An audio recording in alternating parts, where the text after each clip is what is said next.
कैसे आप सब? एनसीईआरटी से बात हो चुकी है। इसका 2-3 क्लास जो है आपका पहले आप लोगों को करवा दिया गया था। आज हम लोग बायोलॉजी में एक टॉपिक है जो कि बहुत ही ज़्यादा इम्पोर्टेंट है आपके लिए। उसका नाम है टिश्यू। उसको हम लोग डिस्कस करने वाले हैं। जैसा कि आप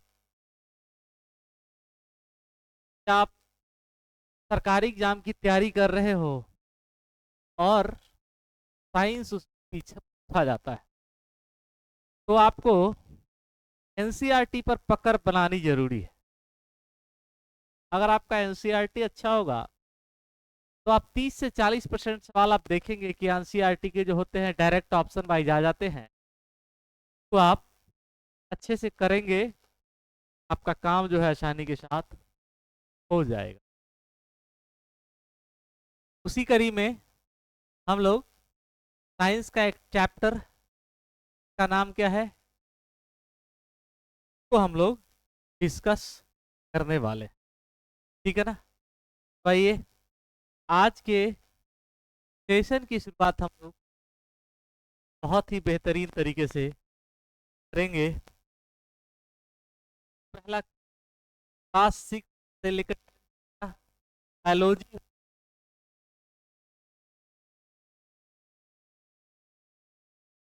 ठीक है। एनसीईआरटी एससीईआरटी के बुक्स के सवाल, एग्जाम्पलर के सवाल, सारा कुछ हम आपको यहाँ पर करवाने वाले, ठीक है। 5:30 बजे का फिलहाल तो आपको ये चैप्टर टीसू चैप्टर है आज का हमारा क्लास 6 का ये चैप्टर, और क्लास 9th में भी ये आपको पढ़ना है। सबसे पहले हम लोग बारे में देखते हैं, हम लोग चर्चा को क्या है,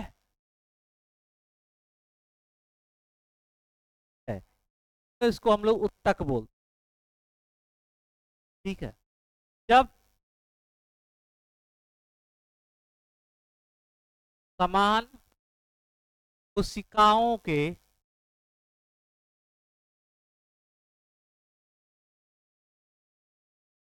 समान कोशिकाओं के समूह से बना होता है, ठीक है। हमने क्या लिखा, तक की बात की, ठीक है। तक के बारे में सबसे पहले आपको ये याद रखना है कि तक जो होता है समान कोशिकाओं के समूह से, ग्रुप ऑफ सिमिलर हैं, तो किसका निर्माण करते हैं, तक का निर्माण करते हैं। और जब ग्रुप ऑफ सिमिलर टिश्यू जब जुड़ेंगे तो क्या बनेंगे, सबसे पहले कोशिका नोट में करके लिख लीजिए। कोशिका है, कोशिका से बनता है आपका उत्तक, ठीक है। और उत्तक से निर्माण होता है किसका, ऑर्गन्स यानी कि अंग का निर्माण होता है, ठीक है। तो ये बेसिक सा थोड़ा सा कॉन्सेप्ट आपको जो है याद रखना है के बारे में, उत्तक के बारे में। आइए क्वेश्चन की शुरुआत हम लोग करने वाले हैं। क्वेश्चन क्या है देखते हैं। पहला क्वेश्चन का है, निम्न उत्तक मृत कोशिकाएं पाई जाती है। किस उत्तक में जो है वो मृत कोशिका पाई जाती है, ये एक बात आप लोगों से पूछा। मृत कोशिका किस में पाई जाती है, ये बात आपसे पूछा गया। सही है सभी लोग आंसर।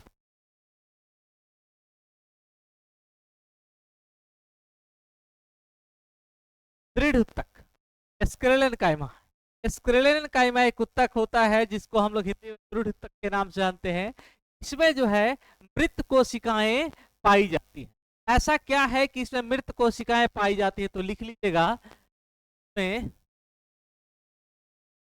कोशिका द्रव्य जो होता है इन पर अनुपस्थित होता है। कोशिका द्रव्य अनुपस्थित होता है।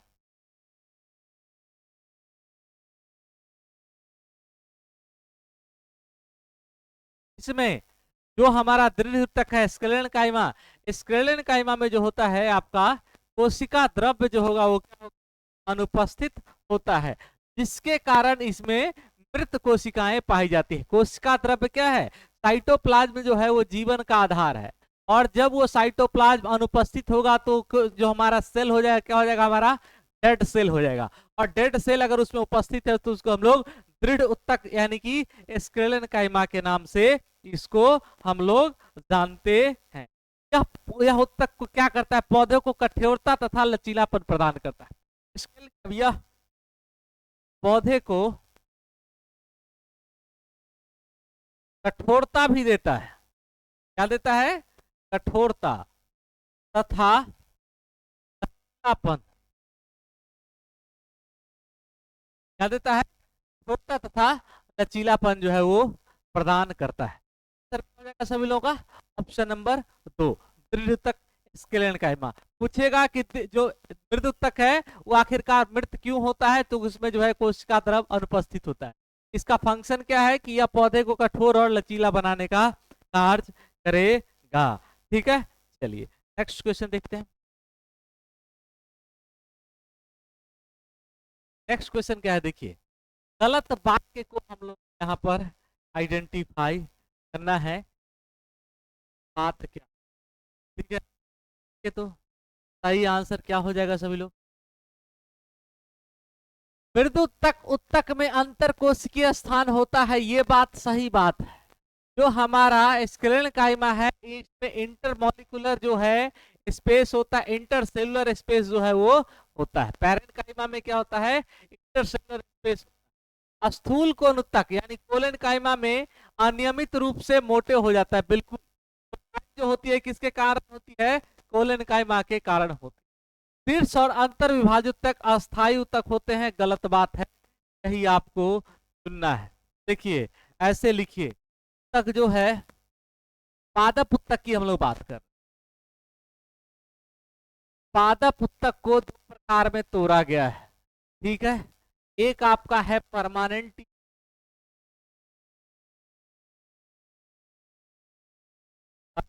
और एक है आपका टेम्पररी। ठीक है, परमानेंट टिश्यू और टेम्पररी। ठीक है, अब हमसे यहां पर देखिए जो हमारा टेम्पररी में आता है आपका मेरिस्मेटिक टिश्यू, मेरिस्मेटिक में इसको हम लोग बोलते हैं विभाज्य।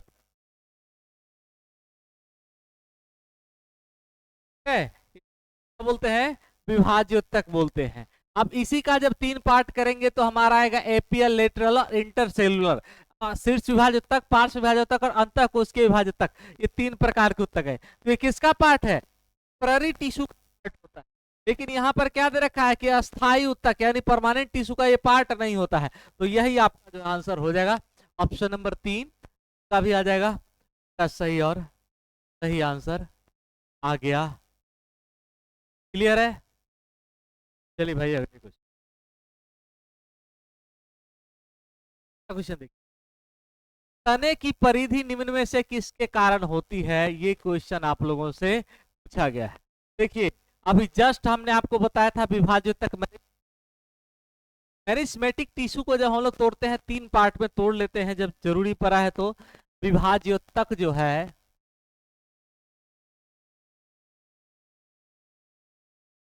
जो हमारा विभाज्य तक है इसको हम लोग 3 पार्ट में तोड़ते हैं। कितने पार्ट में कहेंगे सर, कौन कौन सा है, सबसे पहला है आपका शीर्ष विभाज्योत्तक। क्या है, शीर्ष विभाज्योत्तक।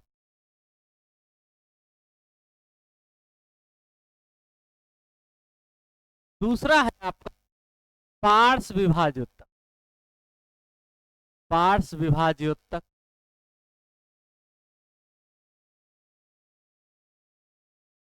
ठीक है, और तीसरा है आपका अंतः विभाज्योत्तक, अंतः विभाज्योत्तक।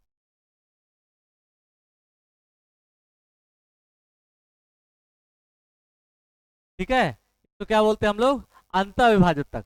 तो पौधे में जो विभाज्योत्तक है, विभाज्योत्तक होता है, ये जो है आपका लंबाई में वृद्धि के लिए उत्तरदायी होता है, लंबाई में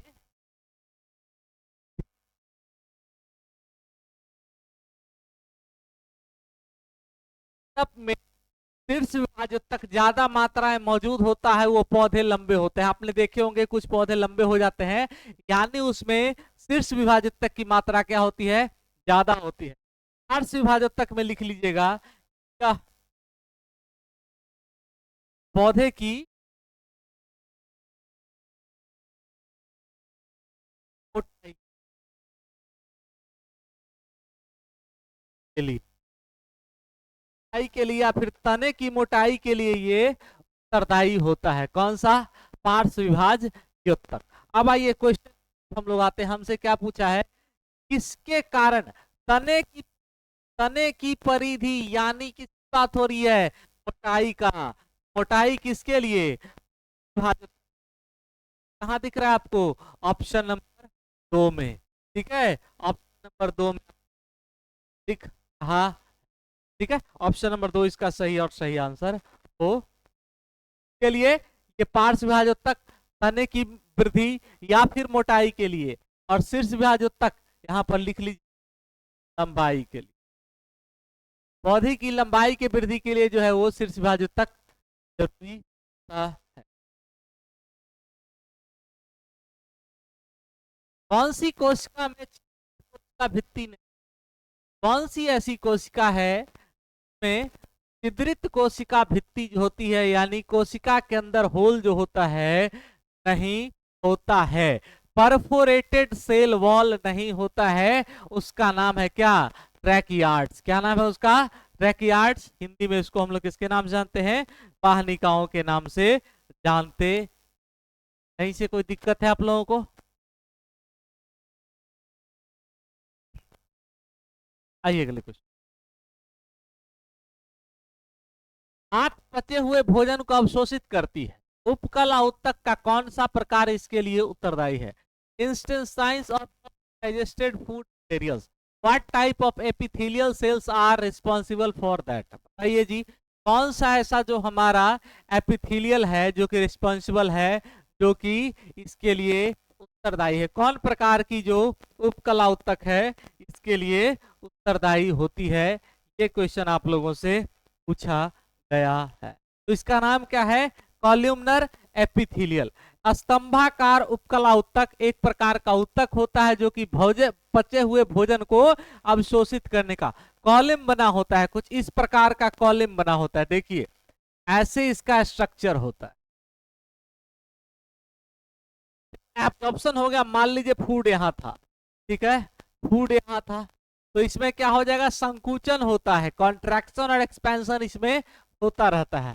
तो जब संकुचन होगा तो ये कहां चलाएगा, यहां पर चला जाएगा, ठीक है। उसके बाद जब दूसरी बार कॉन्ट्रैक्शन हुआ तो मान लीजिए कहां चला गया, यहां चला गया। आगे जब कॉन्ट्रैक्शन हुआ तो कभी यहां चलाया, ऐसे ऐसे करके क्या होता है, इसमें भोजन जो है वो लगातार आता रहता है, और भोजन का जो पाचन होता है, एब्जॉर्प्शन है वो, तो क्या नाम दिया गया है, कॉल्यूमनर, स्तंभाकार इसको हम लोग नाम देते हैं, ठीक है। ये क्या होता है, एक ही स्तर में ये इसका जो स्तंभकार होता है, इसमें एक ही लेयर होता है, ठीक है, इसमें क्या होता है, एक ही लेयर होता है, जिसके कारण क्या होता है, इसमें ये अच्छे से अवशोषित कर पाता। किसी व्यक्ति की दुर्घटना के कारण दोनों बड़ी हड्डियां अपने स्थान से टूट गई हैं, अच्छा कौन सा संभावित कारण है, तो देखिए टूटे कब, जो जोड़ेगा वही टूटेगा। देखो कई बार आपको बताया गया है BBL, ठीक है, बोन टू बोन। अगर बोन को बोन के साथ अगर आपको जोड़ना है, हड्डी के साथ हड्डी को जोड़ना है, तो किसके द्वारा जोड़ा जाता है, लिंगामेंट के द्वारा, किसके द्वारा, लिंगामेंट के द्वारा जोड़ा जाता है। और MBT मसल्स को, अगर मसल्स है, मसल को अगर आप जोड़ना चाहते हो किसके साथ, बोन के साथ, तो इसके लिए कौन सा, टेंडन, ठीक है। बोन को बोन के साथ जोड़ना है के थ्रू, और मसल को बोन के साथ जोड़ना है तो टेंडन के थ्रू। अब हमसे कि हड्डी टूटा है, तो भैया जो ज्वाइंट था वो टूटा है, तो ज्वाइंट किसके कारण टूटता है या जुटता है? तो लिंगामेंट के कारण। किसके कारण? लिंगामेंट के, क्या हो जाएगा? लिंगामेंट ब्रेक हो जाएगा, स्नायु उसका क्या हो जाएगा? ब्रेक हो जाएगा। हम लोग स्नायु, हिंदी में स्नायु लिंगामेंट हो जाएगा। हम लोग कंडरा बोलते हैं, लिंगामेंट को हम लोग स्नायु बोलते हैं। ठीक है, तो आप याद, क्लियर है? ऑप्शन नंबर 3 आ जाएगा आप लोगों का। बिल्कुल आप लोगों का जो है ऑप्शन नंबर 3 जो है वो सही और सही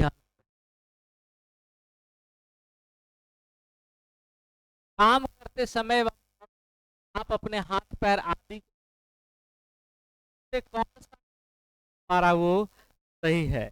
जब आप कोई वर्क को परफॉर्म कर रहे हैं तो उस समय क्या होता है? हमारा हाथ पैर हिलता है। तो जो हमारा हाथ पैर हिलता है उसके लिए कौन सा कथन जो है हमारा वो सही है? ये देखिए, चिकनी पेशियां, गलत बात है। ठीक है, मस्कुलर टिश्यू जो है ये एक प्रकार का संयोजी ऊतक होता है जो कि ज्वाइंट को खुरदरा होने से बचाता है। तो चिकनी पेशी का कोई लेना देना नहीं। ठीक है, पेशियां संकुचित होकर, फिर से काट दीजिए, देखिए, अस्थियों को चलायमान करने के लिए स्नायु को खींचती है। तो खींचती है या स्नायु को नहीं खींचेगी? कहिएगा सर जी कैसे? देखिए लास्ट क्वेश्चन पर आइए। स्नायु क्या है? लिंगामेंट की बात हो रही है। तो भैया जब मूवमेंट होता है तो क्या सिर्फ और सिर्फ हड्डियों का मूवमेंट होता है? क्या ये हमारा मसल्स उसमें भाग नहीं लेता है? आप कहेंगे सर जी मसल्स भी भाग उसमें लेता है। तो देखिए कंकाल पेशी जो संकुचित होगा तो कंकाल में क्या है? लिंगामेंट है। अस्थियों को चलायमान बनाने के लिए क्या है? कंडरा को खींचती है। यानी जब कोई भी वस्तु चलायमान है उस समय मसल्स और बोन्स दोनों एक्टिवेट होते हैं। मसल्स और बोन जो है वो दोनों एक्टिवेट होते हैं। और मसल को बोन से जोड़ने के लिए क्या चाहिए? आपको क्या चाहिए?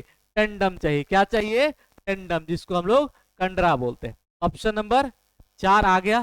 बिल्कुल आ गया होगा आप लोगों का 4। और जिनका भी 4 आ जाएगा उनका सही आंसर आ जाएगा। ठीक है,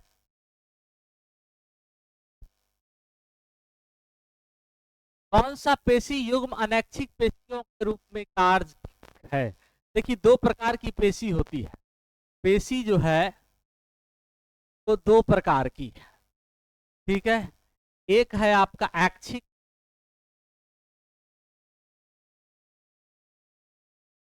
ठीक है, और दूसरा है आपका ऐच्छिक।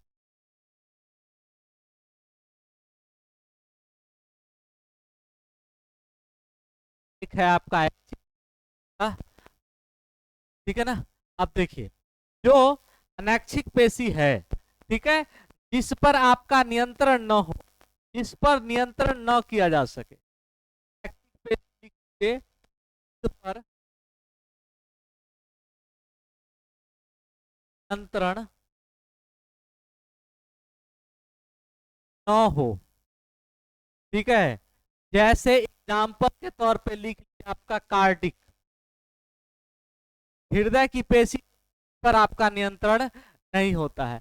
या फिर आप दूसरे शब्दों में ये कह सकते हैं कि जो अनैच्छिक पेशियां होती हैं ना उस पे कोई नियंत्रण होता है, ना ही उसमें कभी क्या होती है? वो आराम करती है। ना ये कभी इस पर नियंत्रण कर सकते हो, ना ही वो अनैच्छिक पेशियां जो है वो कभी आराम करती हैं। जिस दिन वो आराम कर लेंगी आप परमानेंट आराम कर जाओगे। ठीक है, जैसे हमारा हार्ट बीट है, अनैच्छिक पेशी का एग्जाम्पल है। जिस दिन हार्ट बीट खत्म हो गया, लाइफ खत्म हो गया, हो जाएगा कि नहीं हो जाएगा? आप कहेंगे सर जी बात तो सही आप बता रहे थे। ठीक है, तो आंसर क्या हो जाएगा इसका? बताइए क्या हो जाएगा? सबसे पहले तो आ जाएगा चिकना पेशी, और उसके बाद क्या? हृदय पेशी। चिकना पेशी और हृदय पेशी 2 और 3 आ रहा है किसमें?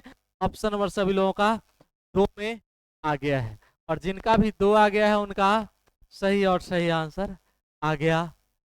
क्लियर है मेरी बात? पादपों में विभाज्योतक कितना होता है? पादपों में विभाज्योतक उत्तक जो है वो कहाँ है? ये बात से पूछा गया है। बताइए जी, आंसर सभी लोग बताइए क्या हो जाएगा?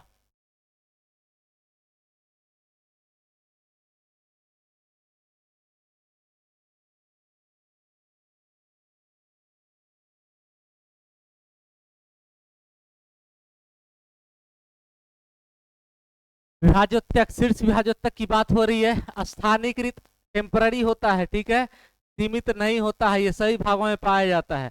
स्थानीयकृत एवं विभाजनकारी कोशिकाओं से बना होता है। किसका बना होता है? मेरिस्मेटिक सेल का ये बना हुआ होता। ऑप्शन नंबर सभी लोगों का क्या आ जाएगा? 3 आ जाएगा। आ गया है का सही और सही आंसर आ जाएगा। अगले क्वेश्चन की तरफ आइए। निम्नलिखित में से बाह्य त्वचा का कौन सा कार्य नहीं है? बाह्य त्वचा का कौन सा कार्य नहीं है? ये क्वेश्चन आप लोगों से पूछा गया। ठीक है भाई, कोई दिक्कत आपको नहीं ना? आइए बात देखते हैं।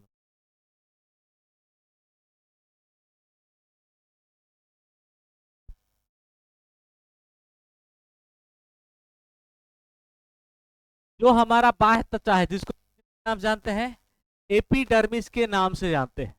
ये क्या करता है? जो हमारी त्वचा होती है, बाह्य त्वचा होती है, उसका सबसे बड़ा कारण क्या है? उसका सबसे बड़ा फंक्शन होता है कि वातावरण की जो एक्टिविटी है, वातावरण में जो खतरा है, उसको क्या करता है? बचाता है। जैसे देखिए, आपका स्किन का बाहरी पार्ट जो होता है ये सॉफ्ट होता है, ये क्या होता है? लेयर वाइज होता है।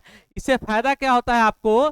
सबसे बड़ा फायदा आपका ये हो जाता है, आपको अगर मान लीजिए चोट लगता है तो आधा चोट को जो हमारा एपिडर्मिस है वो क्या करता है? वो रोक लेता है।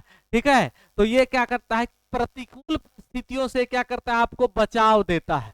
प्रतिकूल परिस्थिति से क्या करेगा? आपको बचाव देगा। दूसरा, ये क्या किया करेगा? ये जो हमारा एपिडर्मिस होता है, गैसियस एक्सचेंज करने का काम भी करता है।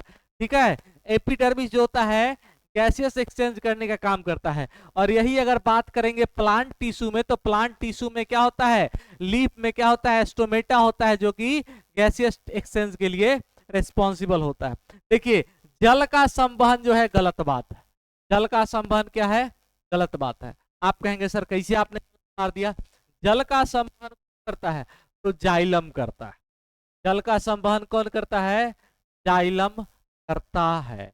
और जाइलम के साथ जब हम लोग फ्लोएम को मिला देते हैं, जाइलम प्लस फ्लोएम जब मिल जाता है आपस में, तो दोनों जुड़ के संवहन बंडल का निर्माण करते हैं। संवहन बंडल का। क्लियर है? ऑप्शन नंबर सभी लोगों को क्या आ जाएगा? 3 आ जाएगा। कभी आ जाएगा का सही और सही आंसर आ गया। नहीं से कोई दिक्कत है आप लोगों को? नहीं ना?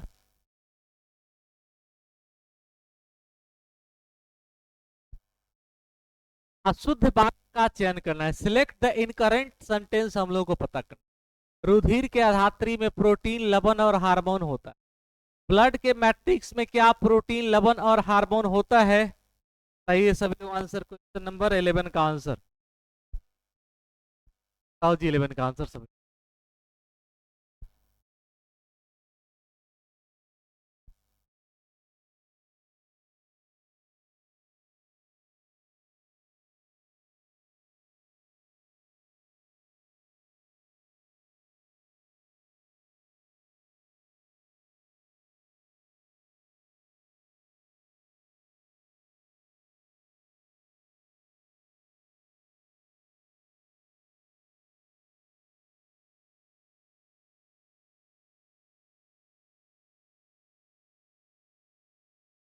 सही है सभी लोग। तो बात का क्या करना है हम लोगों को? चयन करना। ठीक है, चयन क्या है? धुर के अधात्रिक में प्रोटीन, लवण और हार्मोन होता है, ये बात सही है। मैट्रिक्स जो है किसका बना होता है? मैट्रिक्स जो है प्रोटीन, लवण और हार्मोन का बना हुआ होता है। दो अस्थियां किसकी वजह से जुड़ी होती है? लिंगामेंट की वजह से जुड़ी होती है। बिल्कुल सही बात है। बोन से बोन किसको जोड़ रहा है? कंडरा जो होता है क्या रेशाहीन और कमजोर होता है? ये बात आपका है। कंगरा जो होता है, जो कि किससे जोड़ता है? कंडरा जो है किससे जोड़ता है? एम और बी को जोड़ता है। क्या बनाता है? टेंडम बनाता है। ठीक है, एमबीटी से आपने इसको याद रखा है। टेंडम, कंडरा। ये जो होता है फाइबर होता है, इसमें क्या होता है? फाइब्रस होता है। और ये स्ट्रांग होता है, फ्रेजाइल नहीं होता है। फ्रेजाइल का मतलब हो गया कमजोर होता है। होता है हमारा वो मजबूत होता है। ऑप्शन नंबर 3 जिसका भी आ जाएगा सही और सही आंसर का क्वेश्चन। उपास्थि पाई जाती है, ये क्वेश्चन पाया जाता है। नाक में उपास्थि पाई जाती है, कान में भी उपास्थि पाई जाती है, किडनी में उपास्थि नहीं पाई जाती है, तो ऑप्शन नंबर 3 का वो किडनी का कार्य क्या है? रक्त का शुद्धिकरण का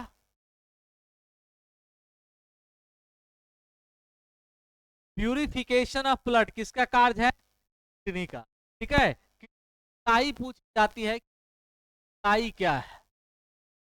ताई जो है उसका नाम क्या है? नेफ्रॉन है। ताई का नाम क्या है? ठीक है ना।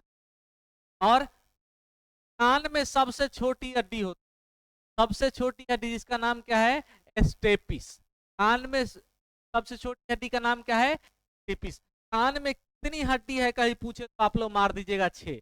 कान में कितनी हड्डी है? कान में हड्डियों की टोटल संख्या जो है वो क्लियर है यहां तक?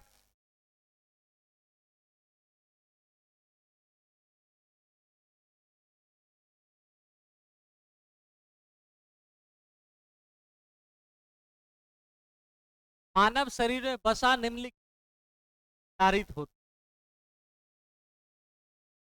अस्थि की क्या बना होता है? कैल्शियम का, यानी कैल्शियम का हड्डी बना हुआ है। और मानव शरीर में कहाँ होता है? वसा उत्तक जो है वो वसा का भंडारण करने का कार्य है। तो बोलिए सभी लोग, जो हमारा वसा उत्तक होता है ये सबसे निचली परत होती है। वसा उत्तक के याद रखना है,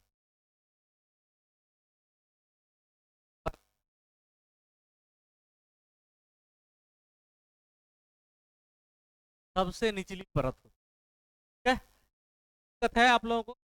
नहीं ना। अनाकार उपकला उत्तक की से पूछा जाता है कि कैसा होता है, तो इसका आकार जो होता है वो अनाकार होता है। हड्डी की बात हुई है तो हड्डी जो है हमारा वो संयोजी उत्तक है। कौन सा उत्तक है? संयोजी उत्तक का उदाहरण है। ठीक है। कनेक्टिव टिश्यू का ये एग्जाम्पल है। रक्त पूछा जाए कि रक्त किस एग्जाम्पल है, तो रक्त जो होता है वो सरल संयोजी उत्तक होता है, लिक्विड कनेक्टिव टिश्यू का वो एग्जाम्पल हो जाए। ठीक है। अब तक कोई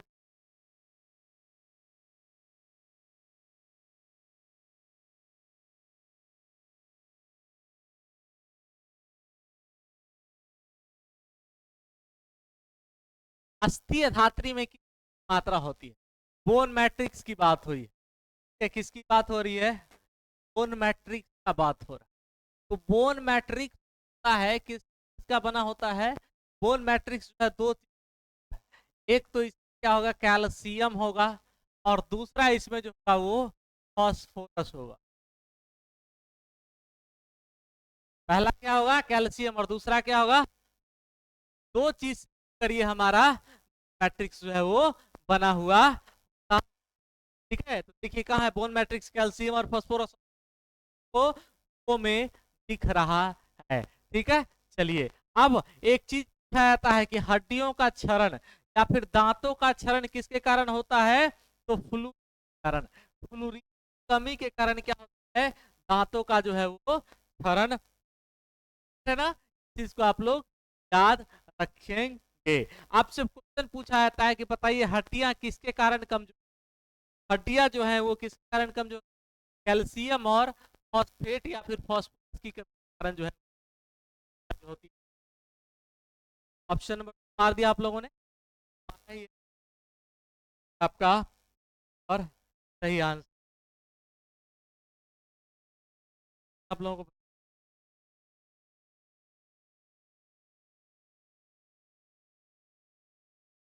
बात हुई है तो हड्डी जो है हमारा संगत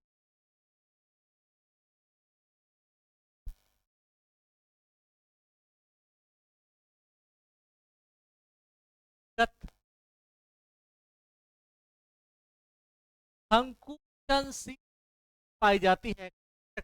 protein are found in card, पेशी या फिर आपका कार्टिलेज, बताइए। रेक्टाइल प्रोटीन पाया जाता है, संकुचनशील है, पाई जाती संकुचन प्रोटीन, यानी जो क्या हो चाहिए, लचीला होना चाहिए। लचीला क्या हड्डी होता है? नहीं होता है। क्या ब्लड होता है? नहीं होता है। पेशी होता है? बिल्कुल होता है। तो मसल्स में जो है वो कॉन्टेक्टाइल जो प्रोटीन है वो कॉन्टेक्टाइल प्रोटीन में पाया जाता है। ठीक है, इसे हम लोग मसल्स फाइबर के नाम से भी जानते हैं। पेशी सॉरी, कॉन्टेक्टाइल प्रोटीन जो है इसको हम लोग मसल फाइबर के नाम से जानते हैं, मसल फाइबर के नाम से भी जानते हैं, याद रखिएगा। आपसे पूछेगा संकुचनशील प्रोटीन का दूसरा नाम क्या है, तो आप कहेंगे मांसपेशीय फाइबर, मसल्स फाइबर इसका दूसरा नाम होता है। कहां तक नहीं लोग दिक्कत है ना? चलिए भैया आगे देखिए, ये जो है मांसपेशी में संकुचनशील और विश्राम के लिए प्रोटीन। ये संकुचनशील प्रोटीन होता है, किसके लिए होता है? ये भी कुछ पूछा गया है, तो विश्राम के लिए। मसल्स को जब रेस्ट चाहिए होता है, समय ये प्रोटीन जो है ये अपना फंक्शन को स्टार्ट करता है। ये भी चीज आप लोगों को याद, कोई दिक्कत है आप लोगों को? नहीं। ये जो हमारा पेशी ऊतक है, पूरे शरीर का लगभग मसल लगभग 40 से लेके 50% मसल्स होता है पूरे शरीर का। ठीक है, ये चीज आपको याद, बहुत इंपॉर्टेंट पॉइंट है यहाँ से। ये जो हमारा संकुचन कारगर होता है, तो बॉडी को जब रेस्ट चाहिए होता है उस अवस्था में ये एक्टिविटी को एक्टिवेट करने का काम करता है। और पूरे शरीर का लगभग 40 से 50% पार्ट जो होता है ये मसल्स का बना होता है, जिसको हम लोग मसल्स फाइबर के नाम से भी जानते हैं। तो चलते हैं,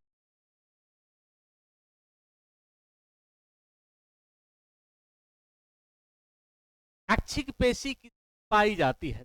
थोड़ी देर पहले हमने ऐच्छिक पेशी की बात की थी और अनैच्छिक पेशी की बात की थी। ऐच्छिक पेशी इच्छा से चलने, इच्छा से चलने वाला, ठीक है। और अगर वो अनैच्छिक पेशी है, जैसे हाथ, एग्जांपल के तौर पर लिख लीजिए, हैंड हो गया आपका, लेग हो गया, तो आपका क्या हो गया, ऐच्छिक पेशी का एग्जांपल हो गया। और अनैच्छिक का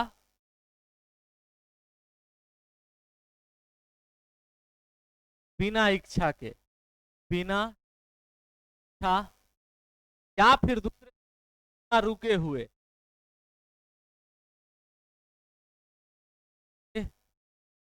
या तो ये आपके बिना इच्छा के चलेगा या फिर बिना रुके हुए चलेगा। एग्जाम्पल में इसका कार्डियक, कार्डियक, ठीक है। यानी हृदय की जो पेशी होती है कैसी होती है, अनैच्छिक पेशी है। हाथ पैर का जो पेशी है वो क्या हमारा ऐच्छिक पेशी का एग्जाम्पल होता है। ऐच्छिक पेशी कहने का मतलब जिसपे आपका क्या है, नियंत्रण है। जब आप उसको चाहे ऑपरेट करा सकते हैं, जब आप उसको चाहे रोक सकते हैं। जैसे हमारा हाथ है, जब चाहेंगे इसको हम लोग इधर उधर कर सकते हैं, जब चाहे तो इसको रोक सकते हैं। लेकिन हार्ट बीट है, इस पे आपका कभी भी कंट्रोल नहीं हो सकता, क्या हमारा अनैच्छिक पेशी का एग्जाम्पल होता है। ठीक है, ऐच्छिक कहाँ पाई जाती है, क्या आप लोगों से देखो, क्या आहार नाल में ऐच्छिक पेशी पाई जाती है? पाई जाती है। ठीक है, एक बार आपने भोजन को अंदर कर दिया, ठीक है, उसके बाद पाचन कैसा होगा ये आपके नियंत्रण में नहीं है। ठीक है, तो नियंत्रण नहीं है तो ये हमारा नहीं है। लिम्स में है, आप कहेंगे सर जी बिल्कुल है। बाद में जो है वो बिल्कुल ही, आंख की आइरिस जो है क्या करता है, प्रकाश की लाइट के क्वांटिटी को कंट्रोल करने के, ठीक है, इसमें भी हमारा नियंत्रण नहीं है। फुसफुस, ब्रोंकेली ऑफ लंग्स में भी जो है हमारा हमारा नियंत्रण का ऑप्शन नंबर सही लोगों क्या आ जाएगा, तो आ जाएगा, का भी 2 आ जाएगा, का सही और सही आप लोगों का आ गया। ये था आज का हमारा लास्ट क्वेश्चन। आगे की क्लास को हम लोग आगे कल के क्लास में हम लोग कंटिन्यू करेंगे, है ना। कैसा लगा आप लोगों को सीरीज, कमेंट करिएगा। अगर आप लोगों को पसंद आया है भी, ठीक है। 33 बहुत ही स्टार्टिंग हमने किया, आपको पूरा का पूरा चैप्टर आपको हम बायोलॉजी का करवाने वाले हैं, क्लास 6 से लेकर क्लास 10। आज की क्लास को हम कर रहे हैं आप लोगों से कल के लिए। आप लोगों का थैंक यू, जय हिंद।